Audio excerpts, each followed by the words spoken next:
Now, first, let me address the President's recent comments on the Russia probe, then on our negotiations with North Korea, and then on health care. Russia. This morning, the President tweeted that he, quote, has the absolute right to pardon himself, unquote, and that, quote, the appointment of a special counsel is totally unconstitutional. President Trump, you went 0 for 2 on the Constitution this morning. First, of course, no president has the power to pardon himself or herself. If they did, the presidency would function above and outside the law, counter to the very founding principles of our country, that we don't have a king. We are a nation of laws, not men. That's what the founding fathers created America all about. They didn't like the monarchies. But if a president can pardon himself, it's virtually a monarchy, at least as far as the president's concerned. If the presidents had the power to pardon themselves, we'd no longer be a democracy. As the Department of Justice legal counsel wrote 4 days before Nixon resigned, quote, under the fundamental rule that no one may be a judge in his own case, the president cannot pardon himself. This is virtually indisputable. And does the president get to choose what he can pardon himself over?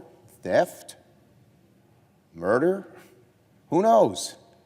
The president does not have the right to pardon himself. That's for sure. Second, of course the appointment of the special counsel is constitutional.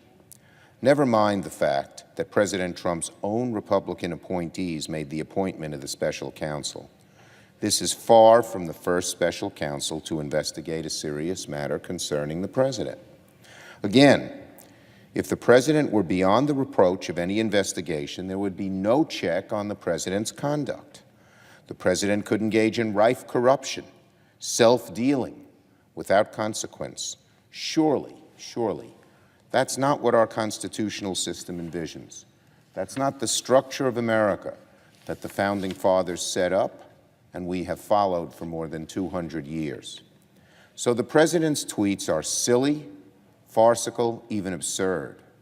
They are not legal arguments to be treated seriously. Rather, they seem to reveal increasing desperation on the part of the president. President Trump has escalated his criticism of the Russia probe from smearing the special counsel and his team and hawking outrageous conspiracy theories to attacking the very legal architecture of our country. Special counsel Mueller has already issued more than a dozen indictments. He secured several guilty pleas from top Trump campaign officials. The probe is not only legitimate, it's finding violations of the law on the part of the Trump campaign and others. So as wrong as President Trump was in his tweets this morning, you have to wonder, why is he asserting the right to pardon himself?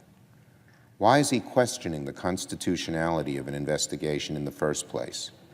For a man who constantly proclaims his innocence, President Trump's doing an awfully good impersonation of someone who believes he has something to hide.